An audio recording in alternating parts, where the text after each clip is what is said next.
Hello, I'm Brittany Marshall, and this edition of Commuter Connections is a little different. As you can see, I'm working from home, just like so many others in our region during this COVID-19 pandemic. But there are many others, our essential employees, who have to leave their homes every day to work during this crisis. That includes our MDOT MTA bus operators, mechanics, cleaning crews, and more. They are the unsung heroes that keep Baltimore moving. Over the past year, we featured some of them in their dedication to serving the public. As a tribute to their commitment and the commitment of all our employees, we want to highlight the lifeline service they provide to the Baltimore region. We start with a mother-daughter duo whose service to MDOT MTA is invaluable.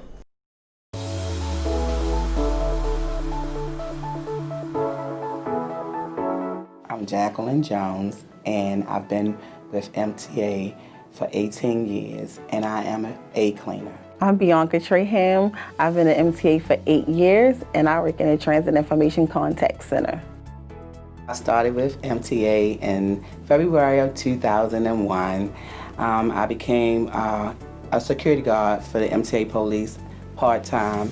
I continued that until 2008 of August, where I became a cleaner for the shop at Kirk Division. When I come in, I get rid of the trash, clean the bathrooms, I clean the offices and the lunchroom and any part of the building that needs to be maintained and cleaned. What I like about my job is that I make my coworkers happy because they're able to come to work in a clean environment, and when they smile, that makes me happy. I really care about people. My daughter always say, "Mom, I think you just care about people too much," but I really care about my job. I care about making people happy. I came to MTA, of course, because my mom works at MTA. I always heard the great benefits of working for MTA and how you could grow. At the Transit Information Contact Center, I give out information to the public about all 5 modes of transportation that we have here at MTA. I give them from point A to point B on how to go about their daily routines every day. I love my job because when I'm giving out information and sometimes when the customers don't understand or they're lost, I can kind of wheel them back in and get them to where they need to go. And then at the end of my call, I hear them happy and they're smiling because I know that I've eased their pain about where they need to go and how they need to get where they're going. Growing up, my mother has always been a hard-working woman, always. And she always told me to do my best at everything I do. Oh, I think that influenced her a lot. I told her that the sky is the limit. Anything that she wants in life, she would have to work hard for it. I was recently nominated for the Administrators Award. When I first heard that I was going to be nominated, it kind of shocked me because I was like, me? No, not me. But after I thought about it, I really put a lot of hard work in working at MTA, and it made me feel honored, and it was a privilege. I look to advance, to move up to a different position. I look forward to retiring here at MTA. Well, right now I'm in school for paralegal, so once I do receive my degree, my vision and goal is to work with the legal department here at MTA. You never change the good in you, you only change for the better. So if it's something good in you that people see, you continue to do the good and never change who you are for anyone. It made me feel good as a parent to see my daughter being awarded the award that she received, and it was just a privilege. I'm just honored that she's my daughter. Aww.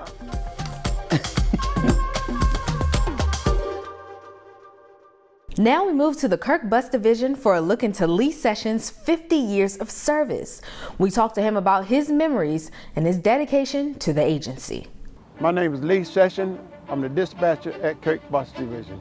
I've been with MDOT MTA for 50 years. I started in 1969. As a dispatcher, you have to come in, you take account of all of the work that you have that is open for that day. That's the first thing you have to do. Then you have to align your operators up so that they can be available to work the open work. Then you check to see what work you have for tomorrow.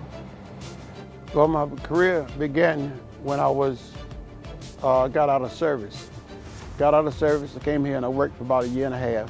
When I was getting ready to graduate from college, recruiters came on campus from Fortune 500 companies, and when I asked what the salary was, they were not paying what I was making driving bus. And I see people that graduated with me, they were working downtown and they would get on the bus and they said, man, you have a degree and you're still driving a bus? So I told them, I said, look, you have to buy your own clothes, you have to get transportation to and from your job, you have to pay for transportation to and from your job. But in my job, they pay for my clothes and they provide me transportation to and from my job. Plus, they pay me significantly more than what you're making right now. So I chose to stay here because I didn't have to worry about buying a new suit every so often, certain tie and what have you. MTA provided for me an income where I could purchase a house, and I got married and we had 2 children. They both graduated from college. My grandkids, all my grandkids are graduated from college. You come in, you save your money, you focus on the job, come here to make the money, and if you save the money, a lot of opportunities will avail itself to you. Just ahead, our tribute to our MTA frontline workers continues as we talk to the longest serving woman employee with the agency.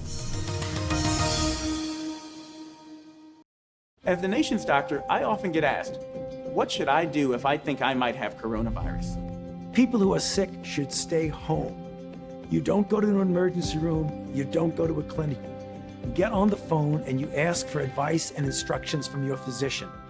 We don't want you to go into the ER or the doctor's office without talking to them first because you might spread coronavirus to someone else. Please visit coronavirus.gov for more information. We continue our tribute to our MTA frontline workers with a spotlight on station manager Teresa Laster. She served more than 40 years and holds the honor of being the longest serving woman with the agency. My name is Teresa Laster, badge 21, station manager.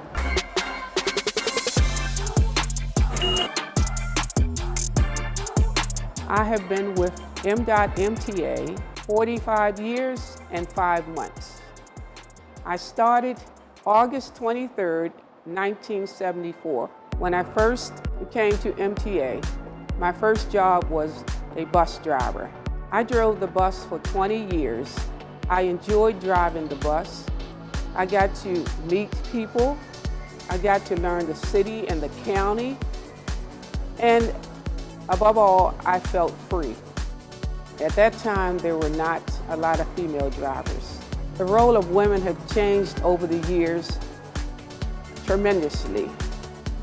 We have now the Metro subway, rail. We have supervisors, and in all those fields, we have females working. So it has changed, a positive change. Yes, I do have several awards throughout the years with MTA. I recently received an award of 45 years of service, Transit Ambassador, a Certificate of Achievement, 2007 Appreciation Award of Excellence. It's a wonderful feeling. I feel very blessed. As a station manager, first of all, we provide quality service and transportation every day. My job is to monitor the TBM machines and make sure everyone that's on the platform is safe. Anyone that needs help with the TBM machines, it's my job to show them how to use it. My job is to answer any questions that they have. I find the job to be very satisfying. I feel as though I have made, and I do make an impact as far as listening, being patient, being professional, just a smile to brighten their day. My interests outside of MTA is wonderful, loving friends and family, spending time with them. MTA has helped me provide for my family in many ways as far as security. Through my journey here, I was able to set my family up for success. One of my passions outside of MTA is photography. This portrait was taken 5 years ago, and this lady was 85 years old when it was taken. Weddings, group pictures. As far as my future with MTA, I look forward to retiring one day. MTA has been a wonderful experience and journey. Now this next employee, he has more than 3 decades under his belt with MTA. George Nahr has brought smiles to the faces of many of our riders, but he also has a passion for preserving the agency's history. My name is George Nahr. My badge number is 209, and I'm assigned out of Bush Division, and I've been with the company going on 31 years. I started back in April of 1989 as a part of a group of 10 experimental weekend operators. After going through the basic training and line training and everything, I was hooked. You know, I couldn't wait to go from weekend to weekday part-time to eventually full-time, and it's been a great job. I've really liked it here.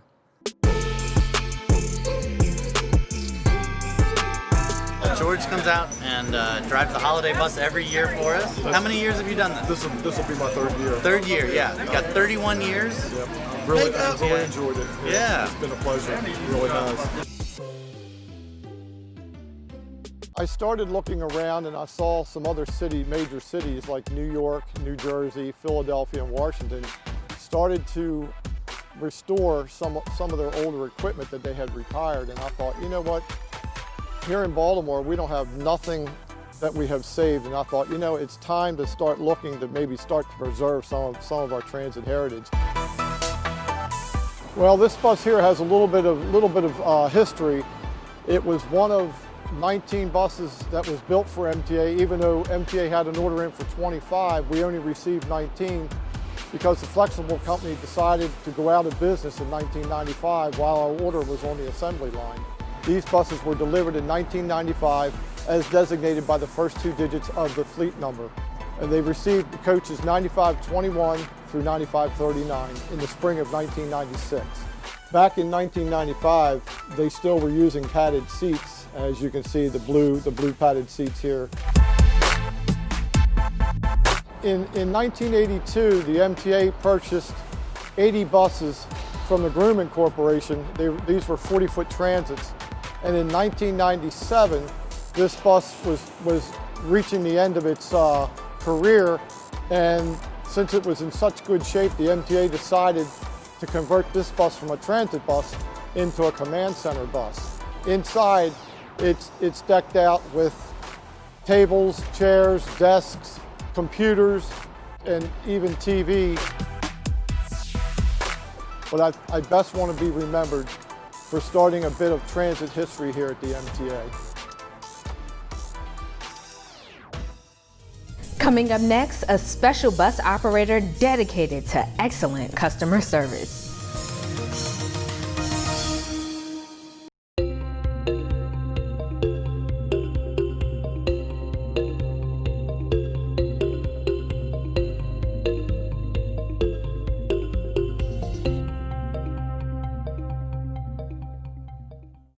Last year, MTA bus operator Sharon Easley was recognized by one of our riders for her excellent customer service. She was not only praised for her driving, but going above and beyond for her riders. I've become a Walmart fanatic. So that's the 77 Catonsville. My name is Robert R. Brown, and I'm a retiree from Verizon Services. It gives my heart joy to commend folks who go beyond what's expected. 1413 very, very good diction. I love the way she speaks. My name is Sharon Easley, badge number 1413, an operator out of Bush Division. Not only do I speak very well, I also drive very well. I don't think she's from Baltimore. Originally from Bronx, New York, born and raised, came down to Baltimore in 2007. I've been with MDOT-MTA since 2013. She does it well. Well, I like being on the road, and I tried the office thing, you know, being indoors, but that just really made me feel way too boxed in. And I like working with the people, so coming to MTA and becoming an operator is a way I get to do both things I like at the same time. And she looks out for people. Well, when elderly or anyone disabled with walkers or just that aren't really too sure on their feet, I won't move the bus until I make sure that they are in a seat somewhere sitting down, so I know that they're okay, because I don't want to take off and someone gets hurt. It's important to me for two reasons. One, I think the elderly are just the most precious people. And second reason is my mom, an 84-year-old lady who still thinks she's 50, but you know, she catches buses as well, and I try to be the kind of operator that I would want my mother on the bus with. Safety is first and foremost and is the utmost importance to me. And actually, before I move a bus, whether I relieve it or pull it out, I say a little prayer to keep me safe, keep my passengers and anybody around my bus safe, and I also say a little prayer for my coworkers, you know, to keep them and their passengers safe as well. We left the house this morning, and I would love everyone to make it back home at the end of the day. It's sincerely an honor, and I even think the word honor is an understatement, because just when you think nobody really pays attention, I'm just up there minding my business going down the road, that someone behind me is actually paying that much attention to what I'm doing. But for someone to actually just notice it, you know, enough to make a phone call it's an honor. It truly, truly is, and I thank him. So I'm not sure which direction I'm going in the future, but you will be seeing me behind the wheel for a little while longer. Now we talk about our MDOT-MTA police force. They're still active during this pandemic, and we thank them for their service. Last year, I sat down with Officer Derek Johnson Jr. He's a standout on the force and is dedicated to keeping our system safe. What motivates you to be an officer for MDOT-MTA? Well, I'm very passionate about people. You know, I think it was a natural transition to come into law enforcement. I love people, so being a public servant, it was just like an organic type of thing. So just going out there, being in the midst of the people in the community, I'm just very motivated to do, you know, what I have to do to ensure the safety and the well-being of others. And you're from Baltimore? Yes, I am from Baltimore, the northwestern side of town, so I'm very familiar with the community, if you will. And what made you want to be an officer? Well, prior to me becoming an officer, I was in security. I was a security guard. So during that time, you know, I just felt like I could offer more, you know, to the community and to the world, actually. I just felt like I wasn't living to my fullest potential. So I did my due diligence and tried to find out, you know, what agency would best suit me, and MTA Police was definitely the right decision for me and my family. Why did you feel MDOT-MTA was the best? Because of the customer service-based type of policing that we do. You know, we're not always in the car, we're actually on foot a lot, you know, in the midst of the systems and the different properties, and always people around. So just being approachable at all times is very, very unique, and that's something I really took into consideration when I made my decision.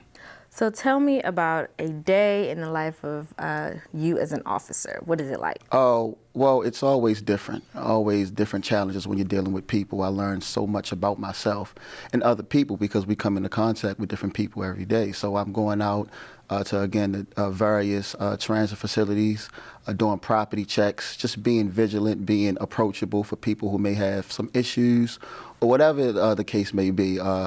Issues that may occur on the property or even within the vicinity of the community. So just being able to respond and react the right way is very important, and that's how my day is, actually.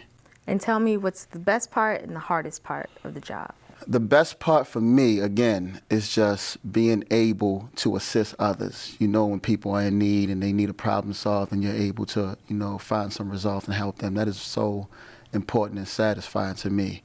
The hardest thing is, you know, I guess, again, dealing with people, things don't always go out how you would plan. So just being able to have critical thinking skills is very, very imperative. So it's hard, but it's also a challenge that I really embrace.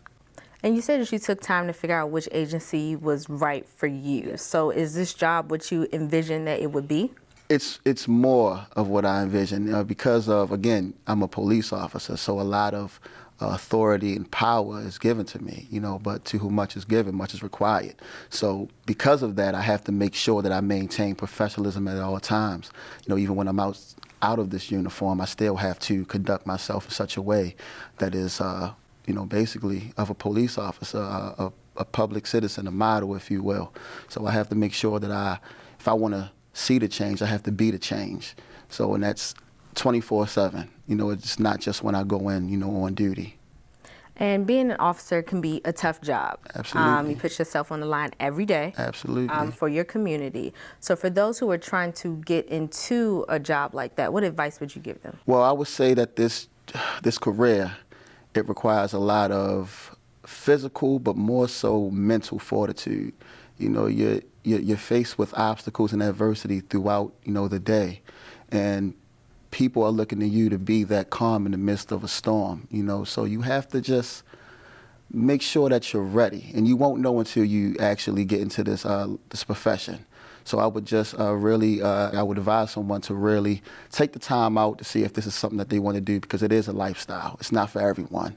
So, but if you are that person needs to come forward, because I would, definitely love to, work alongside them so we can do it together. What's your future looking like in your eyes for yourself or through M.MTA? Well, there's a lot of growth within the agency. Again, I just started it, kind of still fairly new, so I still have a lot that I have to learn.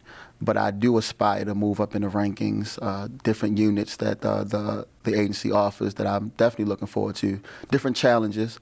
But right now, I'm just trying to learn my day-to-day and try to master, where I am right now. All right, and what type of training do you guys go through? We go to a 6 to 8 month training where it's a lot of criminal justice-based training, where physical, mental, training is a part of it. So it's a long process. It's just like any other police academy that you would imagine. So it's definitely the real thing.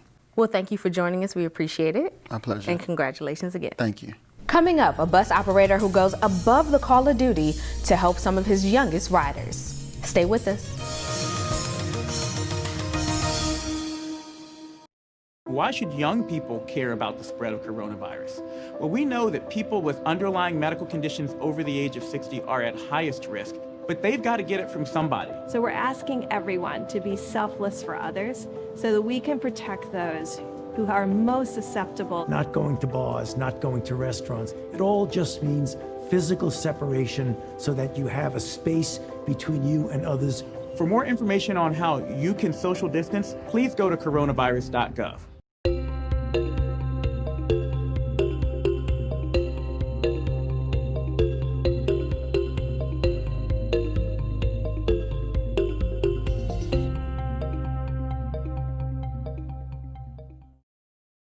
During the academic year, bus operator Demario Purnell went above the call of duty to help a few students safely make their way to school. Here's his story. Demario Purnell, my badge is 1663, and I'm a transit operator for M.MTA. I'm Ms. Goldenberg. I am the ESOL teacher here at Roland Park Elementary Middle, and it's a part of a bigger ESOL department of Baltimore City Public Schools. On that particular day, I noticed a few students that I've never seen before ride the bus, but that's common, see different people come and go. The students we are working with this year, it's a refugee family from the refugee camp in Tanzania, but the family is originally from Congo. It has been a big journey for them as a family, for us as the school accommodating them. We wanted to find a way to give them the tools to ride to school by themselves if they happen to miss their bus. And we came up with a solution to provide them with the bus tickets and teach them how to ride the MTA buses. I'm almost towards the end of the line. I have this one student, shows me his phone and points to a bus number. And I'm like, okay, You're nowhere near that bus. We're on the other side of town. So now, at the end of the line, we're at Moravia Loop. I still have the oldest brother and the younger brother and sisters on the coach. So I said, exactly where are you trying to get to? He's still pointing to his phone that he needs to connect to that line. I said, well, what's the school? Fortunately, he just so happened to pull the map out of his pocket, and the map had on there Roland Park Middle. So then I immediately notified BOCC, spoke with the supervisor there, and she asked me if I didn't mind, would I please escort those kids to school? I said, okay, no problem. So got to the school safely. I walked them all in. The 3 out of the 4 did attend the school. The older brother, come to find out, was responsible for getting his younger brother and sister to school. So what school do you go to now? Speaking with supervision again, they said, okay, well, once again, we need to get him to school. So if you don't mind, again, can you do the same thing? Get him to Forest Park and escort him in the building to make sure that's where he really belongs. The reason I took the step to really help him, because I looked at it as me being a parent and my kids were trying to travel to get to school and they would be lost. So the kids found in your person, the person who had the compassion to really put yourself in their shoes and not stress them and more than they were already stressed. So we made a thank you card for Mr. Fennell. Can you read it? Thank you for plenty fun. Thank you for helping me. So they made the bus 28 and they made themselves getting on the bus. There you go. So I thank you again for doing a great job for the kids every day. You're welcome. Thank you. The stories that you've seen on this show are just a few of many that truly show the world-class customer service that our employees provide every day. Now more than ever, we thank them for their dedication to our riders and their commitment to keep Baltimore moving. We want to acknowledge a few more award-winning employees, known to us as our M.MTA superstars.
Finally, as we close the show, we wanted to make a special note on these difficult times.